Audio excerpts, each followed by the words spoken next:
it comes to face paint, I kind of like it.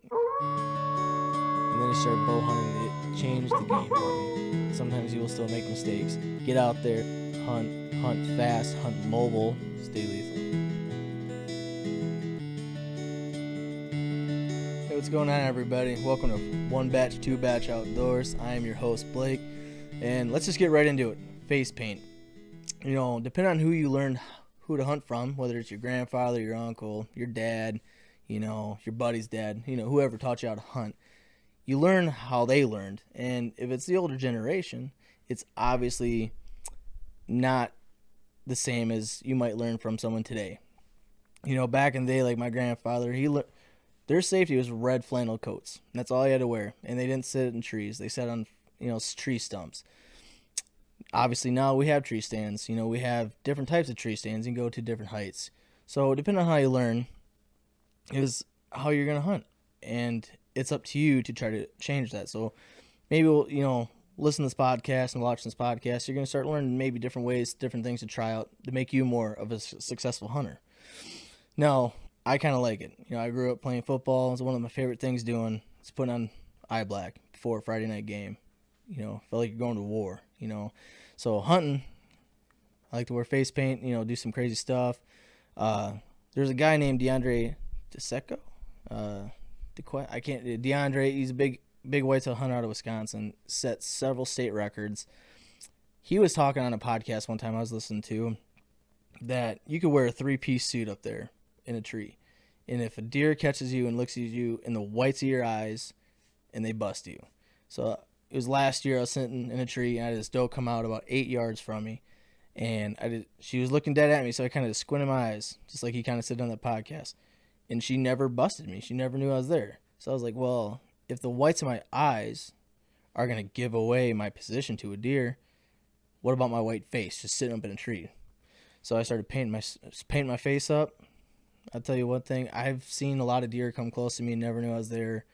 And that also comes down to taking care of your scent control. If you don't take care of your scent, it don't make no difference. So it's putting on face paint is just one extra step I do. Kind of makes me feel that we're ready to go hunting. It's kind of my ritual, my mantra into how I'm going to hunt. And just kind of gets you amped up and feel ready that anything that comes your way, you're kind of painted up, sadistic, however you want to say it. You just feel ready to go. So as far as face paint, right in. We're going to have a 1Batch2Batch Outdoors podcast at Gmail. We're going to set up here soon. We're also going to get a YouTube channel going on so you can see some videos and vlogs that we're going to do for hunting and the podcast. So just go ahead and write in. See, what's your opinion on face paint? So I know there's a lot of information coming at all at once here, but that's what this podcast is going to be about. We're going to talk about hunting, talk about tactics for hunting and fishing, and, we're going to talk about real life experiences. We want you to write in, give your experiences so we can, break down why were you successful on that specific hunt or that specific day of fishing or whatever it is. Or if you're not successful, we'll kind of dissect it and we'll go through it, maybe give you some tips to try out differently. So that's what this podcast is going to be about. When it comes to hunting, we're going to break down what it is that you may have done wrong or may have done right. And then so we can learn together. I'm going to try to talk to a lot of my own personal experiences. We're going to bring on people who have tons of experience and expertise in certain fields when it comes to hunting or fishing or whatever it is we're going to talk about on this podcast, whatever it is outdoors. So speaking of this coming weekend and some experience and some tidbits, obviously right now in Wisconsin and almost all throughout the country right now, it is bow season for deer. And if you're not a bow hunter, I highly recommend. I got into it 4 years ago. Granted, on my first day, I was pretty spoiled. Set my stand up at noon. Shot a very nice 6-pointer that same afternoon. That doesn't really just happen, but it sparked my interest. I would take a bad day of bow hunting over a good day of gun hunting 10 times out of 10. So right now it is bow season. We're going to talk about bow hunting. We're going to talk about strategies, tips, where to stand up, where to, what kind of arrows to use. We're going to go through all the kind of stuff that anyone that's new to it, you can learn something new, from things that I learned, and I tried new things every year, because sometimes that makes you successful. Like I was talking about, when you learn from your old mentors, especially that older generation, they kind of go out there and they're like, well, deer live in the woods. I'm going to sit in a tree and they're going to come across me. This past weekend I was up north and I was hunting, And I was in a stand last weekend, seen a couple deer I passed up on there, two spikes and two forks.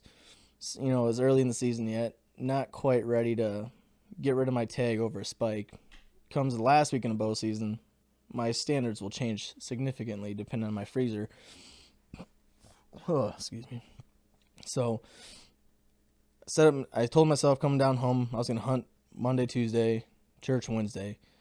I said if I didn't get anything on Tuesday, I knew exactly where I wanted to set up for this weekend up north. So I set my stand up there. Granted, on the first night I set my stand up, it was 30-mile-degree winds. And if anyone that knows anything, 30-mile-degree winds, Jesus Christ. 30-mile-per-hour winds. I knew exactly right then and there. Probably wasn't going to see any deer. Granted, it's the rut. It's probably right now. We just kind of moved out of that ruck lockdown. Now it's hurting going into the peak rut. So, we'll talk about the rut phases a little bit. So I set my stand up. I got down that evening, walked to my trail camera, pulled the chip, my card out, and we went back to the cabin. And going through the pictures between last weekend and this weekend, for 1 week I had one picture of one deer. So the next morning I knew I can't keep sitting here, Sure, a deer might pass in front of me, but during an entire week span I had one picture of a deer. I don't like my odds sitting in that tree stand for the entire weekend. Now up north, last year, there's a lot of water, standing water everywhere, so it kind of restricted deer movement. They'll cross the water, but they don't have to, they will, so they'll walk those tree lines. So I seen a lot of deer last year, but this year there is no standing water, so now they're not really restricted to those certain path areas.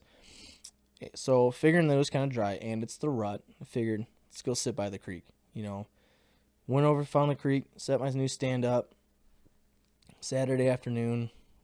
Nice line of tree rubs going. Figured this is a good sign, fresh sign. And that's what you want to hunt too, especially during the rut. Deer are moving, bucks are running, they're chasing does.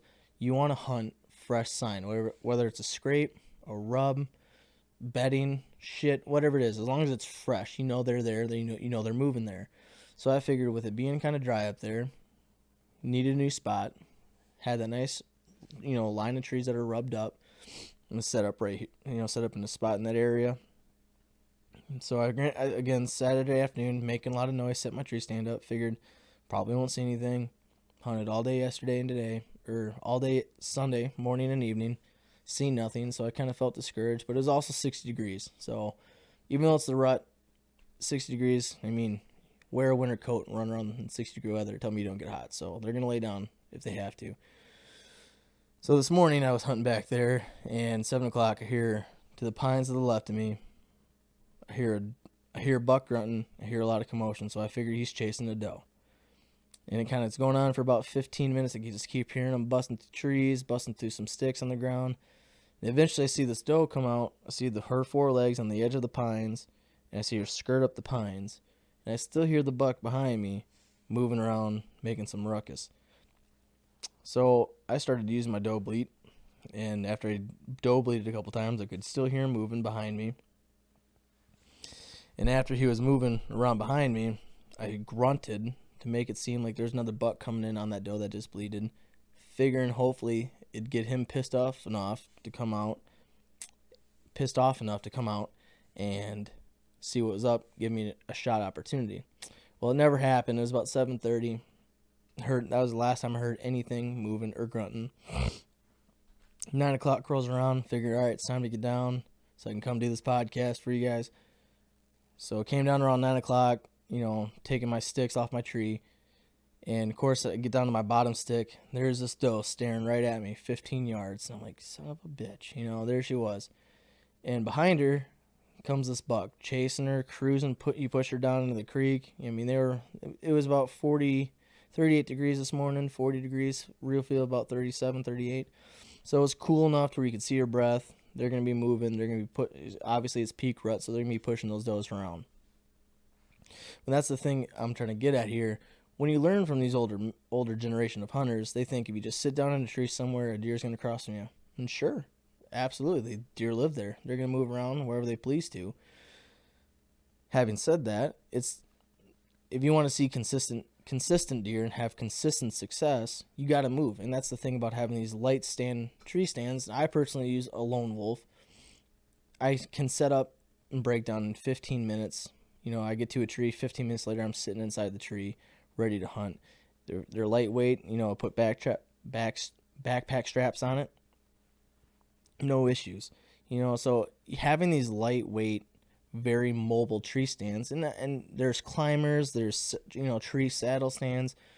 You can be so lightweight and mobile you don't have to restrict yourself to one tree, one specific area.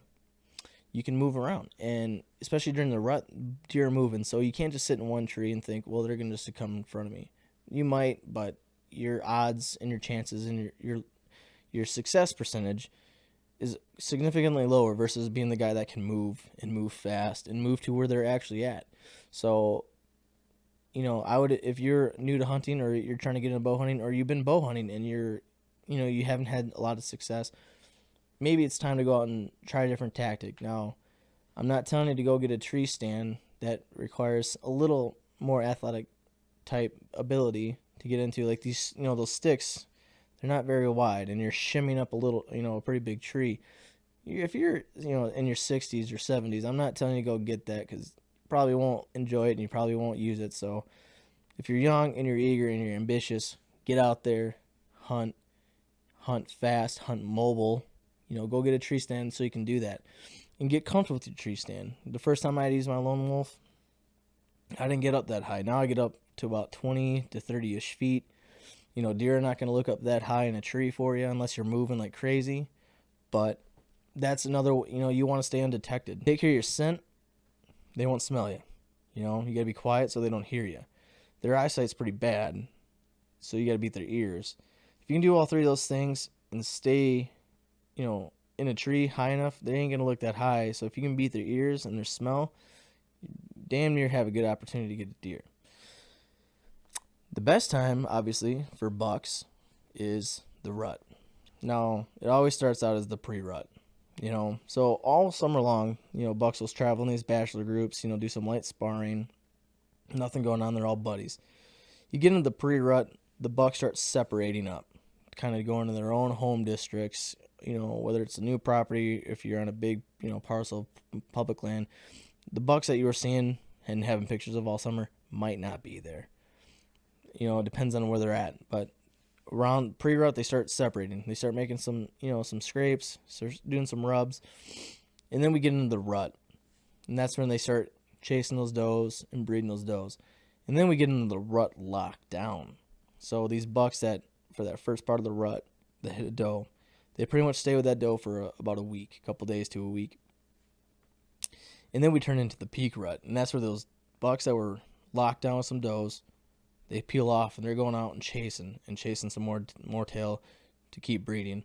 And that's where we're at now. Bucks are probably on their feet 24/7 around this time of the year, depending on the weather. Obviously, if it's really hot, it might not be.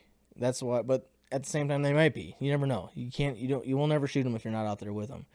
So that's why I thought hunting on the creek this afternoon or this past weekend would be a great spot, because if they're going to be moving and chasing deer and it's going to be a little bit warmer in the day, they're going to have to come and get some water, replenish some, rehydrate, what they got to do. So then we move in. Yeah. So right now we're at the peak rut. So if you're not out there hunting, I don't know what you're doing. You could start, save up some PTO days, take your rutcation.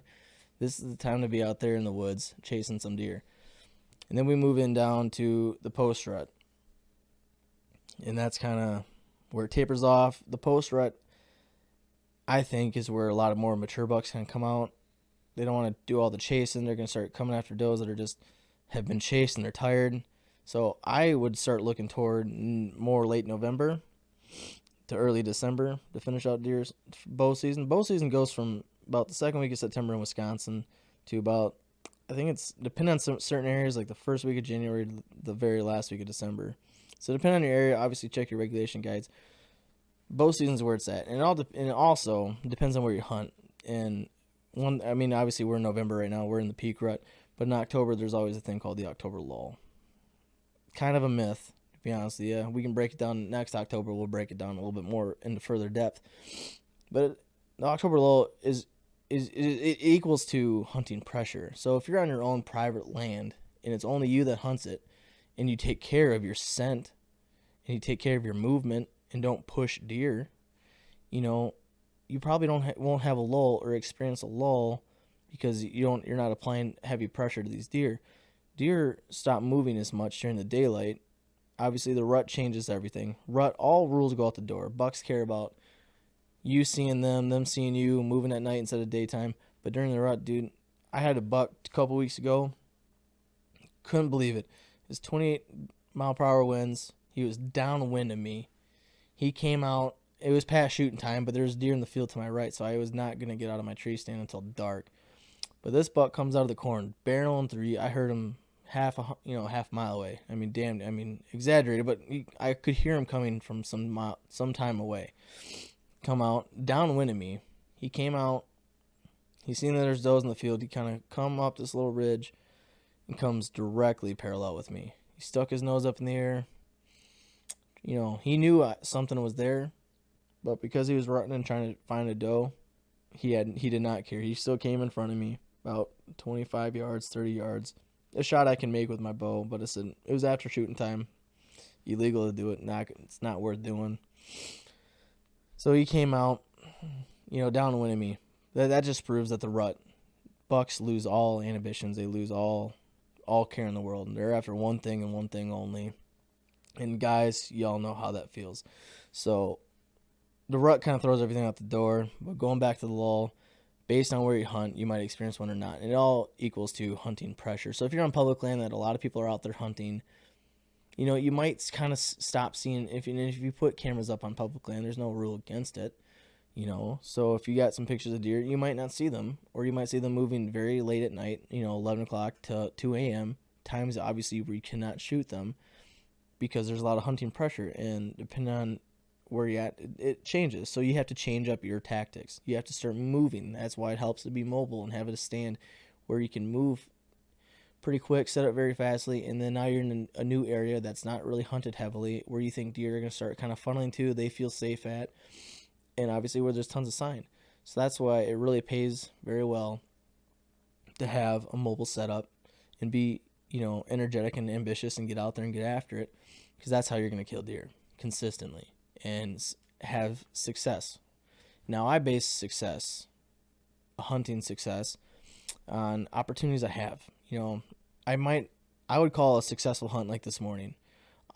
Granted, I didn't have my bow in my hand. I didn't necessarily have a shot opportunity, but I was in a spot where I felt like there was going to be a lot of movement, and there's going to be some deer moving where they feel comfortable moving, and I seen a doe and a buck chasing. I would say that's a successful hunt because I seen deer, and I put myself in a position to where had I been standing in my tree stand, who knows where that buck would have moved and given me a shot opportunity if I would have decided if that buck was worth any of my season over, So I base success on opportunities and based on where you put yourself. I take a lot of pride in picking out a tree. I don't have to trim up a lot. I take a lot of pride in knowing where I think deer are going to move based on sign, based on food, based on bedding, based on where the water's at. If I put myself in a position somewhere based on my knowledge that I've learned, and we will dig into on this podcast, trust me, when it is hunt season, we will talk about it. We will, I would define that as success. Other people might define success as, well, you shot a nice buck. Yeah, that is a very successful hunt, but did you do anything special to you that you've learned and you've applied your knowledge to? Well, I picked this specific tree because I knew this buck was in this area, but I picked this specific tree because I knew he always comes up here on my left, and that's my best shot, So that's how I would define success. It's just based on opportunities that I put myself in, based on the knowledge that I've learned, and a lot of the knowledge I have is just based on experience. I've made a lot of mistakes in the deer woods in many different ways, between bad shots, especially as a bow hunter. You gotta, if you can start bow hunting and you make a shot to hit a deer, and you don't get the deer. That's part of bow hunting. Guns are different. You can shoot through bone. You can shoot through brush. You have a lot of forgiveness with a rifle. Now you switch to bow. You have a stick flying through the air with a very sharp blade on the front of it. Depending on who you are and how much you practice, and it depends on where you hunt. If you hunt out west, you can make, 50, 60-yard shots with no brush in your way. But, around here, specifically in Wisconsin, probably a lot of the Midwest, I think in the woods you're hunting, depending on where you're at, your max shot is about 40 yards at the best, so you have to get a deer within 20 yards of you, 20 to 40 yards of you. That's how close that is. To get them that close takes a lot of skill. With bow hunting, you have to be hard on yourself and very hard discipline, but even with that, sometimes you will still make mistakes. You'll still get winded. You'll still make too much movement in a tree. You still make a bad shot from time to time, and that's quite all right. That's part of learning, and I've made a lot of, like I said, I learned from my mistakes, even if after shooting a deer and you get too eager to blood trail it, that happens. I did it last year. Started tracking this deer. Thought he, hit him good enough, and he was hit pretty good. I bumped him. I bumped him. I bumped him so much to the point, and it started raining, so it washed a lot of the blood away. I never ended up finding that deer, and it sucks. It's one of those things I lose a lot of sleep over. I lost a lot of sleep over that specific deer. But that's also a part of bow hunting. Rifle and bow hunting are two different things. Like I said, if you're not a bow hunter and you get into it, you'll understand what I'm talking about. Because I always hear guys talk about bow hunting versus gun hunting. Because I was gun hunted, started gun hunting. I think almost like every teenage kid in Wisconsin or Minnesota or Michigan. You go out when you're in middle school, hang out deer camp, sit in the woods all day, shoot deer. And then he started bow hunting. It changed the game for me. Absolutely changed it. So I want you guys to know we're going to talk about, so right now it is deer season. We're going to talk a lot about deer. Moving forward in the wintertime, we'll talk about some late season goose hunting, talk about coyote hunting and why it's important to hunt coyotes. We'll talk about ice fishing. I don't ice fish, not my thing, but we'll bring somebody on who does a lot of ice fishing. We'll find someone and we'll talk about it and why it's fun. And obviously that's going to push us into the spring. We'll talk about, some camping. We'll talk about fishing. So we're gonna break down, things in the outdoors that, spark your guys' interest. We're gonna have a lot of fun with this. Like I said, we're gonna start up here. We got a YouTube channel coming out, 1Batch2Batch Outdoors. Also gonna have an email at gmail.com, 1Batch2Batch podcast at gmail. So write in your hunting stories, write in your fishing stories, whether they're successful or not. We'll break down why you're successful or not. Write in, are you for face paint or not for face paint? So just write in things you want to hear, topics you want to hear about, things that, you've seen out in the woods, crazy stories you've heard or you've experienced. Let's go ahead and, write in, we'll break down the podcast. That's what this is going to be for. We're going to have a lot of fun doing this. So hope you guys enjoyed this first teaser podcast. Now, I want you to bear with me. We're going to keep doing this. We're going to keep learning. So if you really enjoyed it and really liked it and want to see more, go ahead and on our YouTube, go ahead and chuck a like and a subscribe. Leave a comment. Leave some reviews. That's going to really help us grow and bring out more materials and products to you guys. From 1Batch2Batch, your host, Blake. Stay lethal.